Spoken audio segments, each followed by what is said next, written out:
You're watching UnrealEntGaming. This is Beerus, the god of destruction. Make sure you subscribe to UnrealEntGaming and push the like button for me, or else I'll Hakai you from existence. Oh, and do make sure to watch the entire video all the way through. And to follow UnrealEntGaming on both Instagram and Twitter. Whis, enough. On to the video.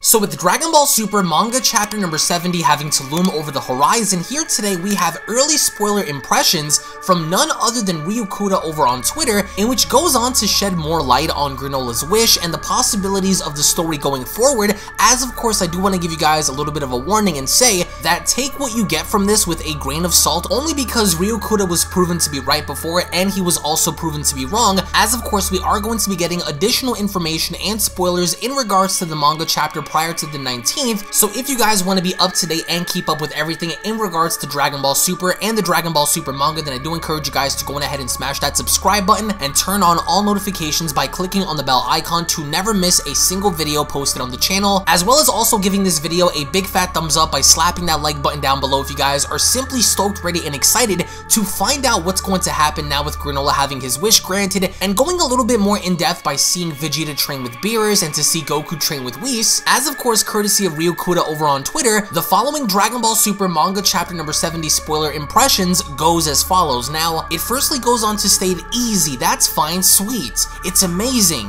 The explanation for the number 1 in the universe is interesting, that's right. I lost Rags, Vegeta, if you fall asleep, it is super close combat. You are in the realm of the gods of destruction, right? So, very vague stuff. Ryukuda is very ambiguous, I think. He also speaks broken English and has a very horrible way of having to describe or detail certain things, but to further emphasize on a few things, number 1, it looks like the explanation behind becoming the number 1 will be revealed, but for Vegeta's character to reference something involving the realm of the gods of destruction is also very interesting, because on top of this, courtesy of DBS Chronicles over on Twitter, he went along to post the first translated page for Dragon Ball Super manga chapter number 70, and it goes on to state, the greatest warrior in the universe, the strongest among all other life forms excluding the gods, right? So the title of the page is also listed as the greatest warrior of the universe, so guess what? It looks like Granolah is going to become the strongest or greatest in the universe excluding the gods. Now, before we dive into the conversation with Vegeta here, it looks as though a lot of these impressions and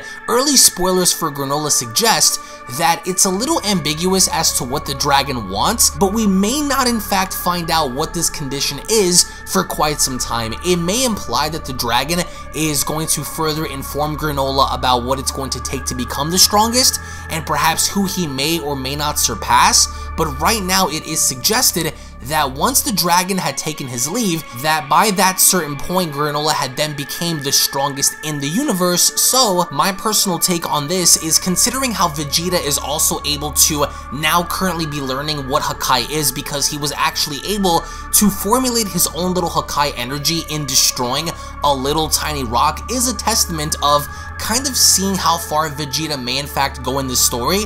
But the only problem here is I think a lot of us can universally agree that if Vegeta is referencing himself in being currently within the realm of the gods of destruction means absolutely nothing, because we've seen all of that kind of play out with additional warriors being introduced following the events of the Tournament of Power involving Broly, Jiren, UI Goku, Moro 7-3, Angelic Moro, who had either already had been within the realm of the gods of destruction, or if not superseding that, means nothing for Vegeta unless they give him something very prominent in this story, which that looks to be the case. So my interpretation based on these impressions and my interpretation based on the early spoiler images are the fact that Vegeta will in fact be able to at some point at least be able to somehow stack Hakai onto his Super Saiyan Blue form so that he could either nullify damage or prevent himself from being damaged, because I've seen your comments, I've heard your replies, and a lot of you guys seem to believe that yeah, although Vegeta is getting somewhat of development in this story, so is Goku, and Goku looks like he's doing it in a very controlling way to where he's simply trying to hone Ultra Instinct and being able to utilize it better, whereas Vegeta is learning something completely from scratch. And a lot of people honestly have either lost their faith in Vegeta or really don't see anything promising coming from him, but Granolah here is the most interesting factor, because we could end up seeing a scenario to where the reason why he was able to have this wish be granted was because perhaps maybe Granolah had agreed to age a lot faster than how he is, or perhaps maybe die at a certain point, perhaps maybe have his teacher or grandpa, the Elder Namekian, die out, because let's not forget, and I think I'm going to go on the record to say this, I don't think that Granolah's mentor or his teacher, the Elder Namekian, is going to die out just yet, only because Maki had informed Alec that they could actually get more information by using the Dragon Balls from the Cerulean planets and getting to what they want. So the Heaters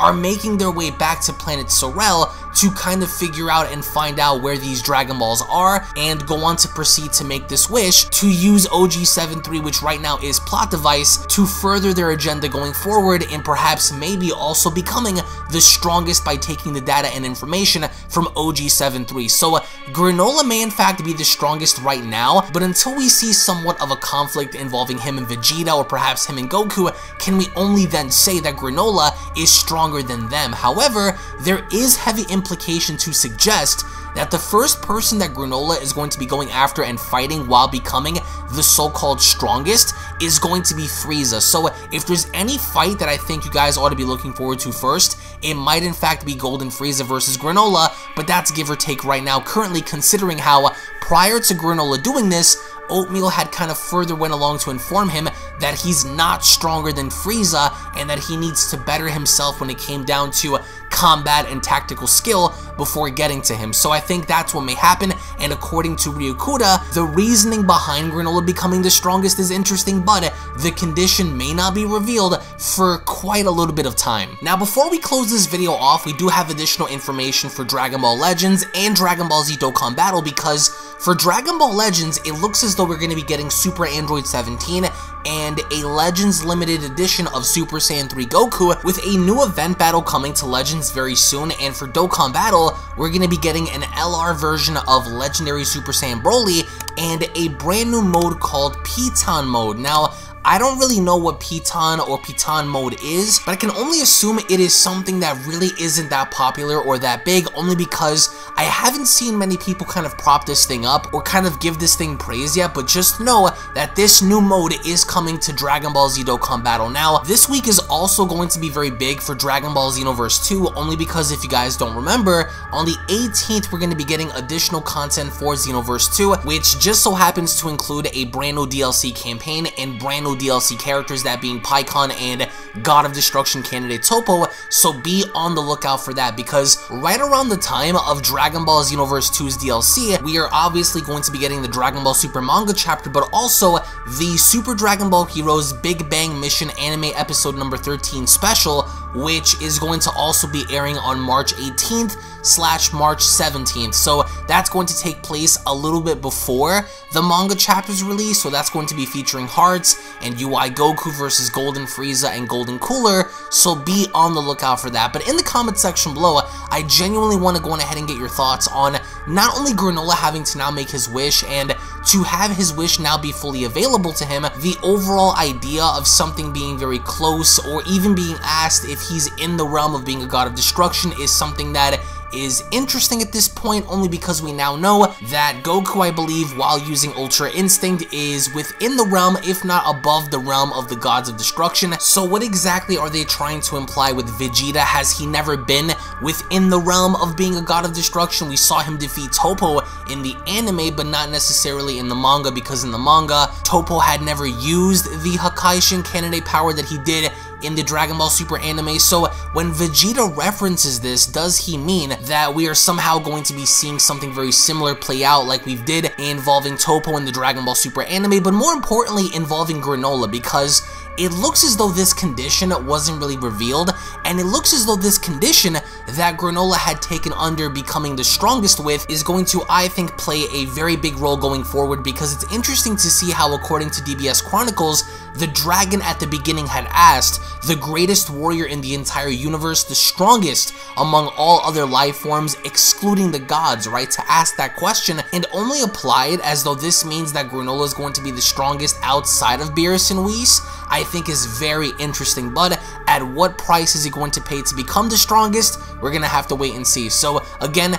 thank you all so much for watching. Thank you all so much for your time. If of course you guys are new to the channel, then I do encourage you guys to go ahead and smash that subscribe button and turn on all notifications to never miss a single video posted on the channel. Give this video a big fat thumbs up by slapping that like button down below if you guys are simply stoked, ready, and excited to find out what's going to happen. Tune back in for more. Additional spoilers will be dropping in about 1 to 2 days, so tune back in to find out what's going to happen, and I'll be seeing each and every single one of you guys down in the comment section below. Have a great day, everybody, and take care. Peace. And a quick little reminder before you exit the video, if you guys are unaware, follow me on my secondary channels, which are also used to discuss and talk about all kinds of different subjects and topics, including gaming and live streams, beginning with Unreal Network, which is a channel dedicated in discussing all kinds of movies, breakdowns, current events, scary stories, theories, and more. So if you are someone who is into the entertainment world, then that's the channel for you. So head on over and subscribe over on Unreal Network, which up next is Unreal Vlogs, where I bring you guys a little closer into my life in taking you behind the scenes with vlogging content, parody videos, reactions, motivational videos, uplifting videos, and more. So if you want to get to know me on more of a personal level, then that's the channel for you. Hit that subscribe button to always be in the loop with Unreal Vlogs. And lastly, my gaming channel, Unreal Royale, where on that channel we dive more into the world of gaming, ranging from all different kinds of video games, from Dragon Ball to Resident Evil to Grand Theft Auto, Halo, Gears of War, Minecraft, all kinds of horror games, shooters, RPGs, and more,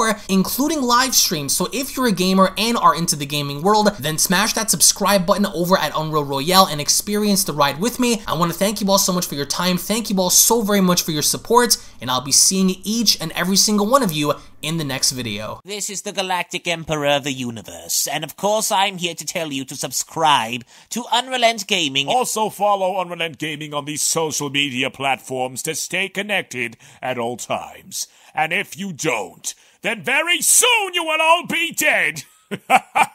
Oh, did someone say UnrealEntGaming? Oh my god. The fuck's up, on? Put on some clothes! Well, why don't you put on any clothes? What? I don't need clothes. Jesus Christ, that's huge! What, Broly? Frieza. Uh-oh. Prepare to die!